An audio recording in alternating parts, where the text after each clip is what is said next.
Pada sesi kali ini, kita akan membahas tentang aspek-aspek pemrosesan korpus.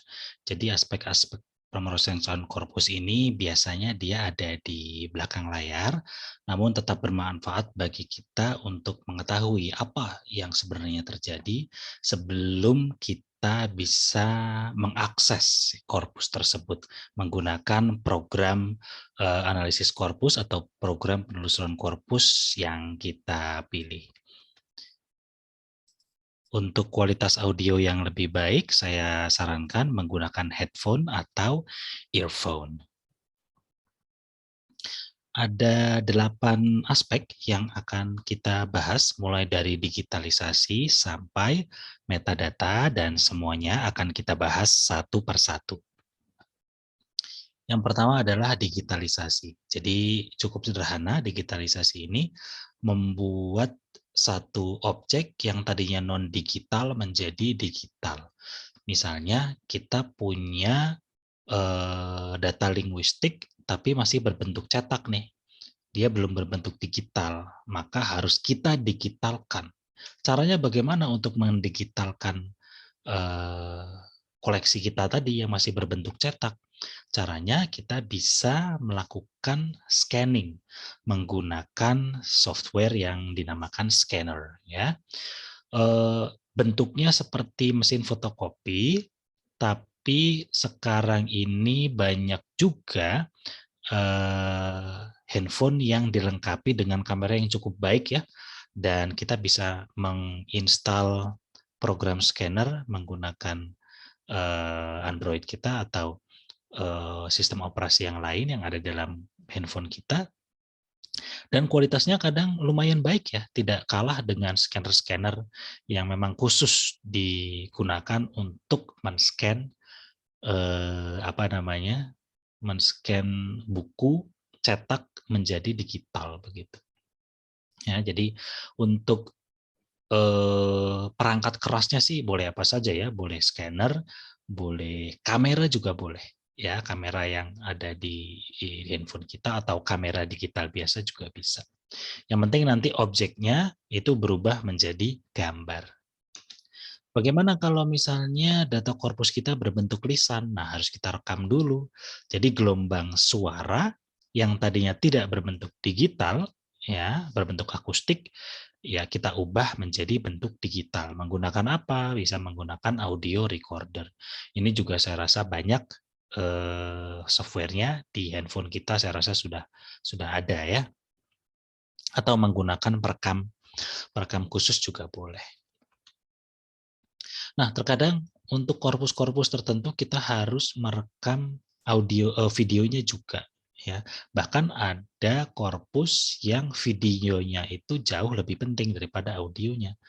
Nah, misalnya korpus bahasa isyarat nih. Nah, kalau korpus bahasa isyarat jelas harus ada videonya untuk melihat gesture atau gerak tubuh, ya. Ini beda dengan korpus-korpus yang lain, di mana yang kita butuhkan kadang itu audio atau teksnya. Nah, jadi kalau digitalisasi tadi itu mengubah objek yang tadinya berbentuk fisik menjadi berbentuk digital, maka tekstualisasi ini adalah tahapan di mana kita mengekstraksi teks. Kalau misalnya kita mengambil foto, ya kita ambil foto nih, di belakang kita ada tulisan, maka tulisan itu tidak akan bisa terdeteksi sebagai tulisan, dia masih terdeteksi sebagai gambar. Nah, tekstualisasi ini adalah proses di mana gambar tadi kita ubah menjadi tulisan. Ya, jadi mengubah menjadi bentuk digital dan teks. Misalnya ada tanda no smoking nih di belakang kita, kemudian kita foto. Ya. Nah, proses selanjutnya itu adalah dengan menggunakan software yang memiliki fungsi optical character recognition. Dia bisa mendeteksi huruf-huruf yang ada di dalam gambar, kemudian mentranskripsikan huruf-huruf tersebut menjadi satu rangkaian kata dalam sebuah file. Jadi misalnya no smoking gitu, yang tadinya seperti ini bentuknya gambar bisa diubah menjadi notepad seperti ini. Ya. Nah, itu ada softwarenya. Jadi kita bisa Google saja, klik, bukan klik ya, tulis online OCR. Nah, ini banyak sekali di sini tersedia. Ya, jadi image to text converter. Tinggal kita pilih gambarnya saja yang ada tulisannya, kemudian kita pilih bahasanya, ya bahasa apa saja. Ya, Inggris, ya kalau teksnya berbahasa Inggris, kalau ada teks berbahasa Inggris di dalam gambar tersebut, atau Indonesia kalau misalnya kita ingin mentranskripsi teks gambar yang ada teks berbahasa Indonesianya. Ya. Saya tutup saja, kita kembali ke slideshow-nya. Bagaimana kalau datanya berbentuk audio atau video nih, video yang ada audionya. Maka kita perlu melakukan proses speech to text conversion. Jadi kita mengubah file suara ya menjadi teks. Di YouTube ini sudah ada ya, ya programnya dia terintegrasi dengan YouTube. Jadi misalnya gini nih, saya buka YouTube deh. YouTube, kemudian kita cari yang berbahasa Inggris ya, kita cari video berbahasa Inggris ya, ini ada iklan, kita tunggu, kita skip. Nah kemudian di sini ya, oh ini nggak ada nih, jadi ada yang ada dan ada yang tidak ada. Nah kebetulan ini tidak ada, mungkin kita bisa pakai yang di sini nih. Oh ini udah ada subtitlenya. Bentar, kita coba cari yang lain. Nah, yang ini. Oke. Nah, kita lihat di sini ya. Saya ulangi lagi. Kita lihat sini English auto generated. Jadi di sini teks yang muncul nanti itu dihasilkan secara otomatis. Dia mendeteksi suara, ya. Kemudian mengubah suara tadi menjadi teks seperti ini. Ini otomatis ya. Jadi bukan ada orang yang melakukan transkripsi kemudian diupload, ya bukan. Jadi ini dilakukan secara otomatis. Ya. Bisa dilihat tadi keterangannya English auto generated. Seperti itu. Oke, jadi ini ilustrasinya yang tadi ya untuk speech to text conversion. Saya kasih satu ilustrasi lagi di sini. Saya akan buka drive saya, drive Google Drive. Kemudian kita akan membuka file Google Doc. Ini sebagai contoh ya, contoh penggunaan program speech to text tadi. Nah, di sini misalnya kita mau mengetik nih, kita mau mengetik kan kita pakai keyboard, ABCD dan sebagainya. Nah, kita bisa menggunakan program speech to text yang ada di dalam Google Doc. Caranya kita klik tools, kemudian voice typing. Ya, kemudian kita pilih bahasanya, nanti ada muncul icon seperti ini. Kita pilih bahasanya, misalnya bahasa Indonesia nih, ya. Kemudian untuk menyalakannya tinggal kita klik, untuk mematikannya juga kita klik lagi. Kita coba ya. Ini adalah sebuah percobaan untuk mengetahui bagaimana Google Doc bisa melakukan proses transkripsi yang dapat membantu kita untuk mengubah sinyal suara menjadi teks.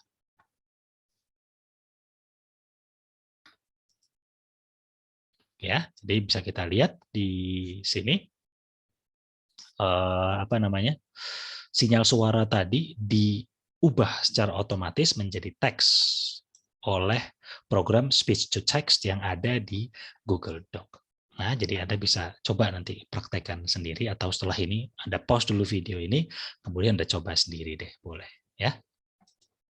Sementara kita kembali dulu ke slideshow-nya. Ya, jadi tadi itu ilustrasi program yang ada fungsi speech to text conversion.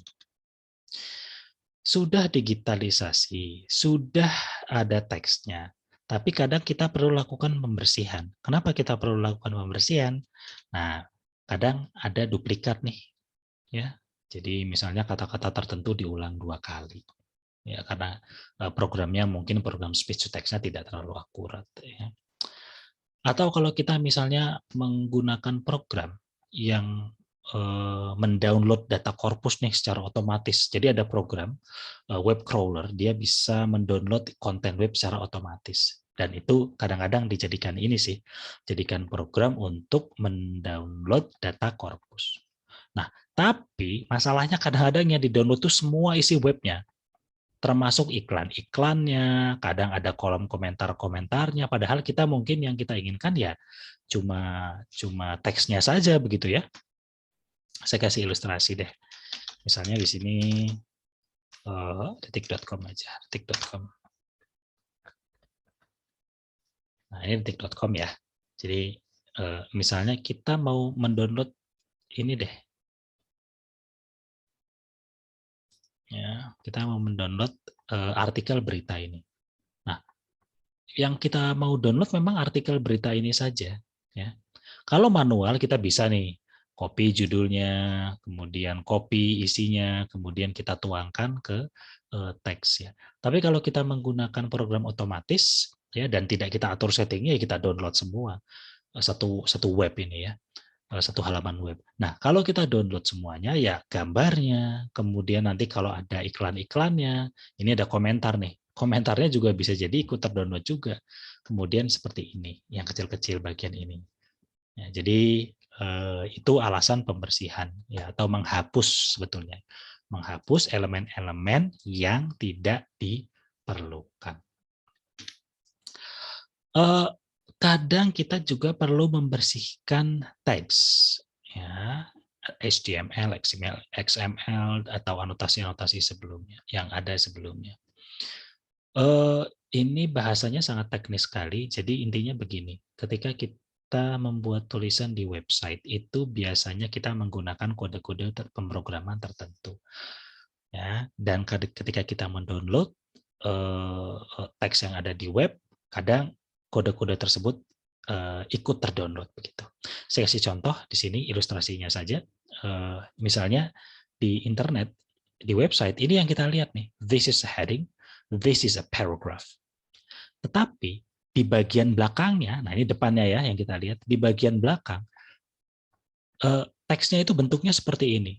Nah, yang di-download itu bukan yang di depan, tapi yang di belakang. Nah, makanya kadang-kadang kode-kode ini ikut dan harus kita kita bersihkan. Sebetulnya sih ada kegunaannya ya ketika kita berinteraksi dengan web begitu. Misalnya nih, this is a heading, this is a paragraph, dua kalimat ini ukuran hurufnya berbeda. Ya. Bagaimana komputer tahu kalau ukurannya berbeda? Nah, mereka komputer tahunya dari kode-kode ini. Jadi this is a heading ada kode H1. This is a paragraph ada kode P. Nah, di sini ukurannya di sini membedakan ukuran huruf, yang H1 mungkin besar, yang P lebih kecil begitu ya. Jadi sebetulnya bagi kita ada gunanya. Nah, tapi kalau kita mau membuat korpus ya dan kita tidak begitu peduli kan ukuran korpusnya besar, ukuran hurufnya besar atau kecil, tentu saja kode-kode ini harus kita bersihkan ya atau kita hapus. Proses selanjutnya adalah adaptasi. Ya, adaptasi itu misalnya gini nih, kita sudah punya sudah punya koleksi PDF nih, korpus koleksi PDF yang akan kita jadikan korpus. Tapi masalahnya program yang kita gunakan itu cuma bisa mengindeks manuskrip atau file yang bentuknya TXT. Maka kan harus kita konversi dulu ya dari PDF menjadi TXT. Sama-sama nih, sama-sama udah berbentuk teks. Jadi PDF kan teksnya bisa di-copy juga. Ada beberapa yang enggak sih, tapi misalnya kita punya yang bisa di-copy. Cuma masalahnya program kita ini cuma mau menerima yang filenya berbentuk TXT. Maka kita ubah nih. Ya, dari PDF ke TXT menggunakan program banyak tersedia di internet ya. Nah, kemudian misalnya kita ingin membuat korpus paralel, ya, di mana satu kalimat dalam bahasa sumber kita sejajarkan dengan kalimat lain dalam bahasa sasaran. Nah, ini bisa kita lihat nih di sini. Satu kalimat dalam file bahasa Indonesia ya itu dikorespondensikan dengan satu kalimat di dalam file bahasa Inggris. Ya, padahal mungkin di awalnya bentuknya cuma satu paragraf aja semua. Nah, ini ada gunanya nanti ketika kita mengakses teks yang paralel. Jadi teks yang paralel biasanya seperti itu. Saya akan berikan ilustrasi dari CKP Web deh. Nah, di CKP Web ini ada beberapa korpus paralel. Nah, kita akan coba cari yang dalam bahasa Indonesia ya, PPPT-PAN di sini. Nah, PPPT-PAN ini yang bahasa Indonesia, kita pilih paralelnya yang dalam bahasa Inggris. Kita cari kata keuangan. Nah, bisa kita lihat satu baris konkordansi, ini ada dua segmen ya. Jadi segmen yang di atas, ini kita lihat yang bahasa Indonesia, segmen yang di bawah, itu yang bahasa Inggris. Nah, ini hanya bisa ditampilkan secara berdampingan begini kalau sudah dilakukan proses paralelisasi seperti tadi ya, dipotong kalimat per kalimat. Kalau belum ya nggak bisa. Ya. Baik, kita kembali lagi sini. Kadang ada korpus yang teksnya itu dibikin random gitu ya, jadi diacak. Biasanya mungkin untuk menghindari jebakan hak cipta. Jadi ada teks yang oke, boleh ini teks ini boleh kamu jadikan korpus, tapi nggak boleh sama persis. Nah, makanya developer korpus kemudian mengacak ya, kalimat-kalimatnya itu. Nah, kemudian ada juga proses adaptasi yang mengubah data yang bentuknya horizontal menjadi vertikal. Ini contohnya nih ya. Jadi ini format yang biasa kita temui ya, bentuknya horizontal. Kita ubah menjadi vertikal seperti ini. Ya, jadi kayak tulisan apa ya? Tulisan Cina zaman dulu mungkin ya, menulisnya dari atas ke bawah. Ya, jadi kebetulan kalau ada program-program tertentu, di sini contohnya CKP Web, dia menerimanya kalau teksnya bentuknya seperti ini, dari atas ke bawah ditulisnya, bentuk vertikal. Ya, nah, jadi adaptasi ini tujuannya macam-macam ya. Jadi bisa untuk menyesuaikan dengan format yang diterima, bisa untuk pembuatan korpus paralel, bisa untuk menyesuaikan dengan hak cipta dan sebagainya. Ya. Intinya adaptasi itu dalam derajat tertentu itu bisa dibutuhkan. Selanjutnya ada proses yang namanya markup. Nah, proses markup ini kalau definisinya itu adalah menambah informasi struktural seperti judul, subtitle, heading, paragraf, kalimat dan sebagainya. Ya, jadi ada satu teks mana yang judul, mana yang subtitle, mana yang heading, mana yang paragraf dan sebagainya. Ya. Dan menambahkannya itu menggunakan markup language, HTML, XML, Markdown dan sebagainya.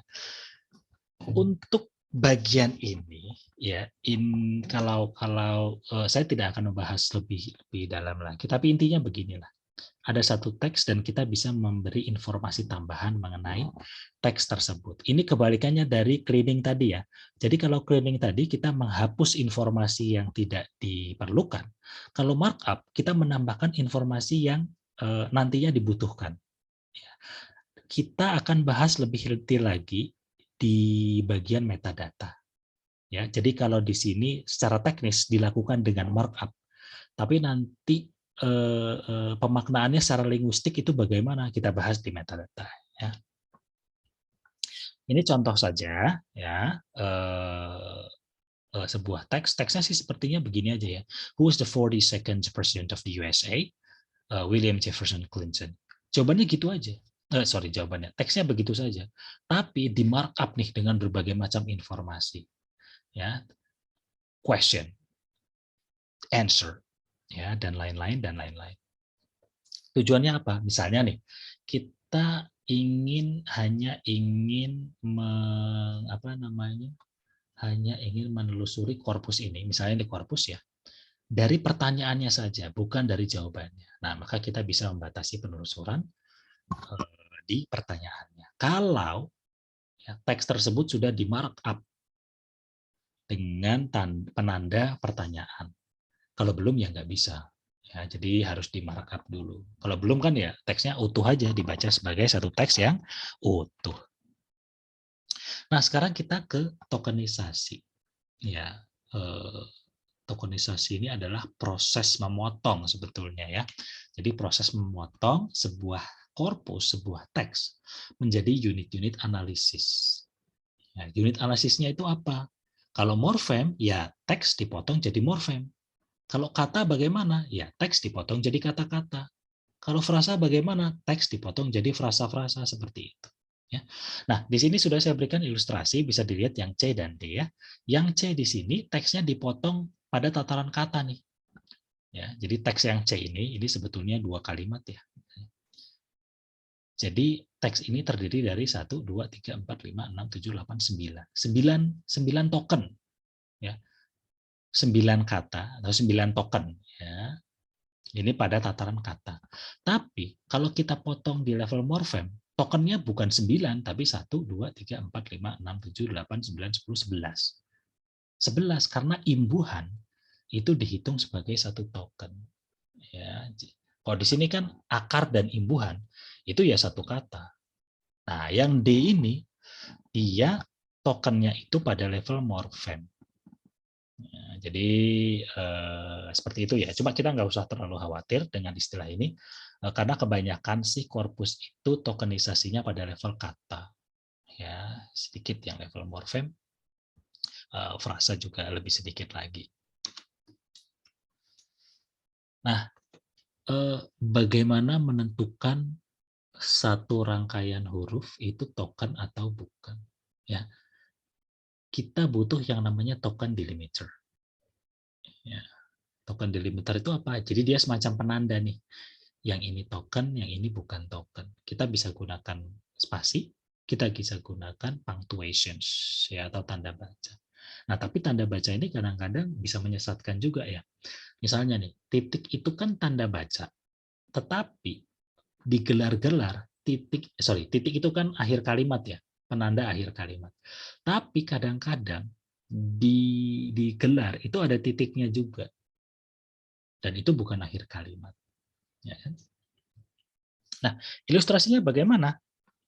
Ilustrasinya seperti ini. Misalnya, di sini ada satu korpus nih. Kita lakukan proses tokenisasi dengan 3 skema yang berbeda.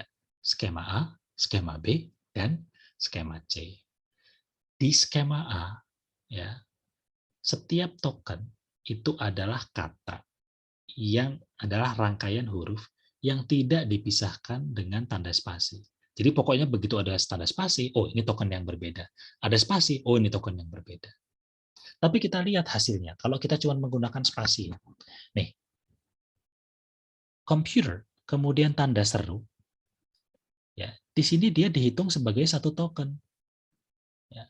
Padahal sebetulnya tokennya kan komputer aja ya, computer saja, bukan termasuk tanda serunya begitu. Tapi itulah yang terjadi di sini. Ya, sehingga kalau kita misalnya nanti menelusuri korpus ini dengan memasukkan kata computer, maka kita cuma dapat satu di sini. Ya, yang nomor 7 ini. Nah, ini tokennya kebetulan ada 9. Nah, sekarang bagaimana kalau misalnya tokennya itu, tanda baca itu termasuk token tersendiri. Jadi selain spasi, ya kita juga perhitungkan tanda baca. Nah, di sini bisa kita lihat ya, apa namanya, dia lebih bagus sebetulnya hasilnya. Jadi computer di sini, baik yang menempel tanda seru ataupun yang tidak, itu dianggap sebagai token tersendiri. Jadi kalau kita memasukkan kata computer di dalam kotak penelusuran di program penelusuran korpus yang kita gunakan, ya nanti kita dapat 2, ya, nomor 5 sama nomor 8. Jadi yang satu yang A tadi hanya memperhitungkan spasi, dan yang B ini memperhitungkan tanda baca. Bagaimana dengan yang C? Nah, yang C ini tanda bacanya dinafikan, diignore saja. Dia tidak, pokoknya tanda baca tidak dihitung sebagai token. Oke, nah ini lebih gampang ya. Jadi tanda bacanya dihapus dulu, kemudian tinggal dihitung aja. Kita lihat di sini sama-sama 9, ya, tapi tidak pakai tanda baca yang C dengan yang A. Masalahnya bagaimana nanti kalau kita misalnya tertarik dengan tanda baca. Misalnya ada berapa tanda seru sih yang digunakan dalam satu korpus. Karena tanda seru itu bisa jadi salah satu penanda penting dari kalimat-kalimat imperatif ya. Jadi biasanya kalimat imperatif itu menggunakan tanda seru. Itu nggak bisa. Karena apa? Karena tanda bahasanya udah tidak dihitung sebagai token. Begitu. Nah, jadi itulah tadi yang namanya proses tokenisasi. Dia berpengaruh pada penghitungan juga. Ya, jadi bisa kita lihat dengan 3 skema yang berbeda, perhitungan tokennya bisa berbeda. Yang A 9, yang B 11. Ya, kemudian yang C ini 9 juga. Baik, kita lanjut saja. Nah, kalau misalnya kita pada level kata nih, kita perlu definisikan token itu, apakah dia termasuk single word atau multi word. Single word itu begini. Jadi kalau ada kata Amerika Serikat ya, Amerika dan Serikat itu kita hitung sebagai 2 token atau 1 token. Kalau 2 token berarti Amerika sendiri, Serikat sendiri. Ya. Kalau multi word, Amerika Serikat ini dianggap sebagai 1 token. Saya kasih ilustrasi aja deh. Di sini United dan States itu dianggap sebagai 2 token yang berbeda. Tetapi di sini dia dianggap sebagai 1 token. Artinya, kalau skema yang sebelumnya, ya ini dia tidak memasukkan multi-word. Tapi skema yang ini, ya dia memasukkan multi-word. Baik, jadi kita sekarang sampai pada aspek anotasi. Kalau tadi kita sudah memotong teks menjadi token, ya token-token. Nah, sekarang token-token ini akan kita beri label begitu. Jadi analoginya begini. Kalau sebelumnya itu kita sudah membentuk adonan menjadi roti atau donat ya. Nah, sekarang donat-donat ini akan kita kasih topping. Ya, apakah toppingnya coklat, apakah toppingnya buah atau toppingnya mesis, susu dan sebagainya dan sebagainya. Nah, definisinya apa? Definisi dari anotasi ini adalah memberikan label analitis, ya biasanya label yang sifatnya linguistik kepada unit-unit analitis atau token tadi. Contohnya begini, kalimatnya sih cuman he went to Canada, tapi bisa kita lihat nih ada kode-kode PRP, VBD, TO, NNP. Ini sebetulnya adalah kode-kode anotasi atau label anotasi. Nah, label-label ini artinya apa? Bisa kita lihat di skema anotasinya. Ya, PRP itu artinya pronoun, VBD artinya verb in past tense, TO itu sama dengan to tadi ya, NNP itu adalah proper noun. Nah, ini ada di skema anotasinya. Dan biasanya skema anotasi ini juga disebut tagset, ada tagsetnya juga ya. Bisa kita cek di program pengolah korpus yang kita pakai atau bisa dicek di korpusnya langsung. Saya kasih contoh aja di Skippy Web itu, ini Skippy Web ya. Saya akan coba masuk ke korpus Brown Family aja deh. Nah, Brown Family itu penjelasan mengenai kode-kode tadi itu ada di sini di bawah korpus info dan clause 7 di sini. Ini kode yang digunakan kode clause 7 ya. Nah, ini ada semua nih. Belum tentu setiap korpus itu kode anotasinya sama ya. Misalnya tadi kan C7 nih. Sekarang kita coba yang lain. British English 2006. Oh, sama-sama C7. BNC deh, kita coba BNC XML nih. Nah, BNC XML bukan C7, dia pakai C5. Ya.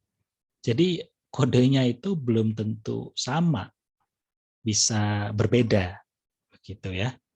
Meskipun sama-sama bahasa Inggris.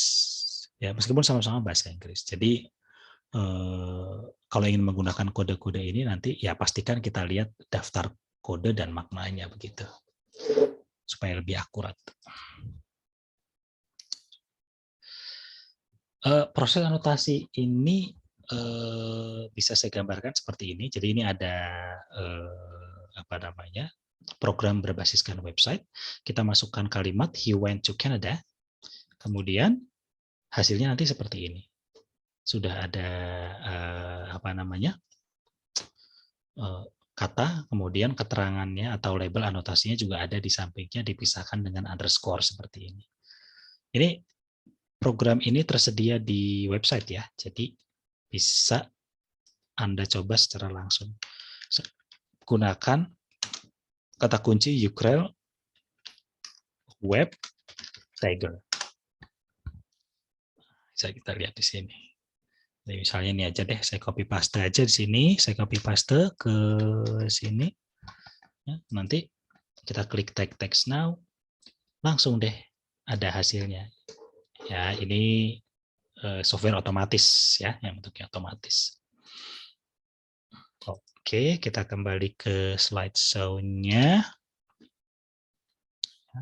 Sekarang kita ke format deh. Kalau kita perhatikan formatnya di sini ada kata, garis miring, label anotasi. Ini format yang cukup sederhana ya. Garis miring ini bisa diganti dengan underscore atau simbol-simbol yang lain. Yang penting komputer nanti bisa dengan jelas memisahkan mana yang token dan mana yang label anotasi. Itu aja sebetulnya. Tapi ada juga anotasi yang formatnya itu lebih kompleks ya. Jadi misalnya di sini katanya cuma he saja, tetapi bisa kita lihat di sini informasinya itu disajikan dengan kompleks banget ya, karena ada berbagai macam. Jadi misalnya kelas katanya pronoun, labelnya PRP, kemudian fungsi sintaksisnya sebagai subjek ya. Jadi biasanya sih semakin banyak informasi yang mau kita imbuhkan, ya kita anotasi dalam satu kata begitu ya, atau dalam satu token, biasanya nanti format anotasinya akan semakin kompleks. Nah sekarang kita bicara di softwarenya ya, software untuk melakukan anotasi ini kita bisa disebut annotation software, annotation system, ada juga yang menyebut Tiger. Nah ada program yang sifatnya otomatis seperti tadi ya, kita masukkan teks langsung keluar deh hasilnya. Ada yang manual ya,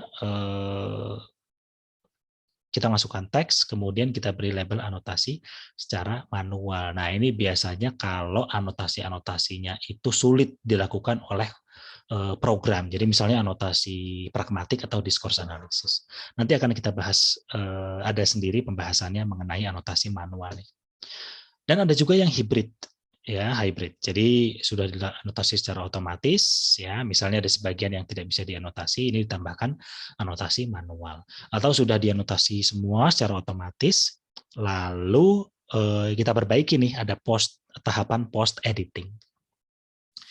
Itu ada juga program yang sifatnya seperti itu. Jadi tidak semua program anotasi itu otomatis ya, kawan-kawan.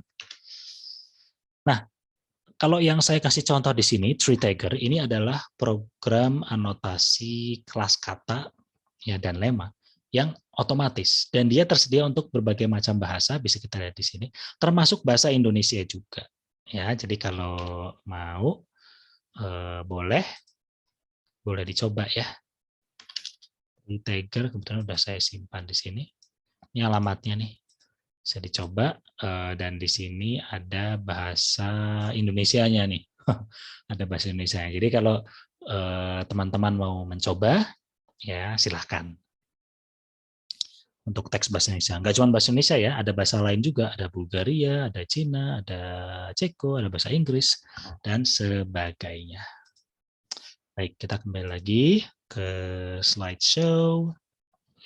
Nah, di dalam proses anotasi ini, kadang ada kata-kata yang ambigu. Ya, misalnya light nih.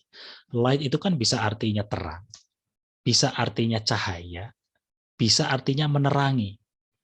Ini 3 kata yang kelas katanya berbeda semua.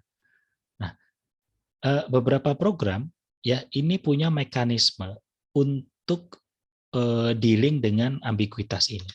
Salah satu caranya adalah dengan menggunakan konteks. Jadi misalnya kata light di sini didahului dengan very.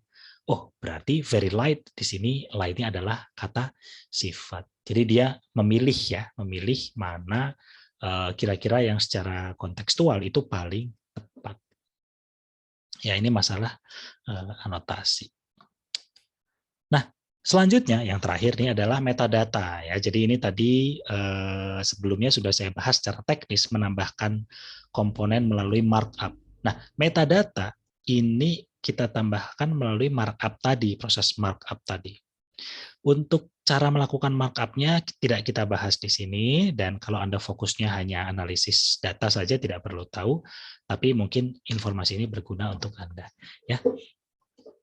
Jadi kita menambahkan informasi linguistik ataupun metalinguistik pada tataran, bisa pada tataran teks ya. Jadi misalnya begini nih, saya punya teks, 3 teks nih untuk korpus. Ya, lebih dari 3 teks, saya punya 100 teks, ini 3 teks teratas. Ada kodenya, kemudian di sini ada metadatanya. Ya. Gunanya apa? Gunanya misalnya nanti saya ingin melakukan perbandingan. Ya. Saya mau membandingkan nih, penggunaan kata-kata tertentu oleh penulis laki-laki dan oleh penulis perempuan. Nah, kita lihat di sini. Ya. Ada metadata teks yang ditulis oleh penulis perempuan dan yang laki-laki. Kalau sudah ada metadatanya seperti ini, ya bisa kita analisis ya perbedaan kata tertentu yang digunakan penulis laki-laki dan penulis perempuan. Atau kita mau melakukan penelitian historis ya, bagaimana tren penggunaan kata tertentu dari tahun ke tahun. Ya, nah bisa kita lihat nih karena di sini ada tahun publikasinya. Atau mau kita analisis berdasarkan domainnya, misalnya kata fantastis itu ya, apakah lebih banyak ditemukan di domain literatur, sastra atau sains atau tulisan populer misalnya nanti kalau ada. Nah, itu seperti itu. Ya, jadi ini ada gunanya ya, ada gunanya jelas. Saya kasih contoh deh. Ini korpus MyCusp ya, MICUSP. Langsung aja deh kita coba ke apa namanya? Ke website korpusnya. MICUSP ya, enter. Bisa kita lihat di sini. Jadi MyCusp ini adalah korpus Michigan Corpus of Upper Level Student Papers. Dia sudah ada metadatanya student level. Ada juga nativeness, native, non-native. Ada textual features, the abstract definition, discussion, bla bla bla bla bla. Ini sangat berguna sekali ya. Misalnya kita ingin meneliti artikel ilmiah khusus pada abstraknya saja. Nah, bisa nih di sini nih. Ya, fokus abstraknya saja. Atau kita hanya fokus pada metodologi saja. Bisa itu kita lakukan. Jadi kita bisa membatasi penelusuran. Nah, kalau nggak ada metadatanya ya nggak bisa. Jadi korpusnya harus diimbuhkan dulu dengan informasi metadata. Ya, bisa dicoba langsung ya. Ini alamat korpusnya. Oke, kita kembali lagi. Nah, kadang metadata itu tidak hanya pada level teks, tapi juga ada pada level yang di bawah teks. Misalnya nih, ada kata-kata go away. Ya. Di sini bisa kita lihat. Ya, ini formatnya mungkin Anda tidak paham, tapi tidak masalah. Fokuskan saja nih pada informasi-informasinya. Ya. Ini anotasi pragmatik. Jadi informasi metadatanya diberikan pada level tuturan. Kalau tuturan kan bisa 1 kata, 2 kata, 3 kata, ya 1 kalimat, ya itu bisa tuturan juga. Nih, go away. Siapa yang mengucapkan? John. Gendernya apa? Laki-laki. Umurnya berapa? 24. Jenis tuturnya direktif. Strateginya apa? Bold on record. Dan lain-lain, dan lain-lain, dan lain-lain. Ya, kepada siapa dia mengucapkan, umurnya berapa, gendernya apa, hubungannya, status sosial, status kedekatannya bagaimana, begitu.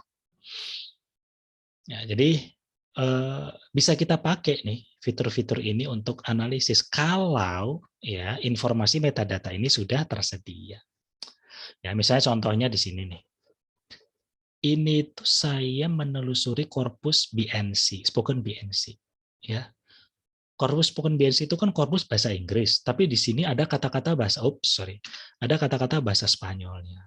Ya, kenapa saya bisa melakukan penelusuran seperti itu? Karena ya di korpus Spoken BNC ini ada metadata bahasa asing.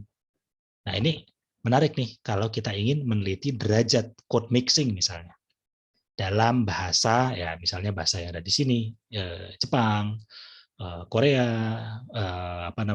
Spanyol, ya dan sebagainya. Nah, baiklah. Jadi tadi sudah kita bahas aspek-aspek pemrosesan korpus, ya. Jadi aspek-aspek ini ada di belakang layar, ya. Dan kadang-kadang tidak kita sadar, kita hanya mengkonsumsi saja apa yang ada di depan tanpa tahu prosesnya bagaimana, ya. Nah, dengan penjelasan ini semoga kita bisa mengapresiasi nih kerja-kerja linguistik korpus bukan hanya yang ada di depan saja, di depan layar analisis ya, tapi juga yang ada di belakang layar. Nah, jika ada pertanyaan, silahkan cantumkan di kolom di bawah. Anda juga bisa email saya. Dan terima kasih karena sudah menyimak video ini. Silahkan nantikan juga video-video tutorial yang lain. Oke, terima kasih.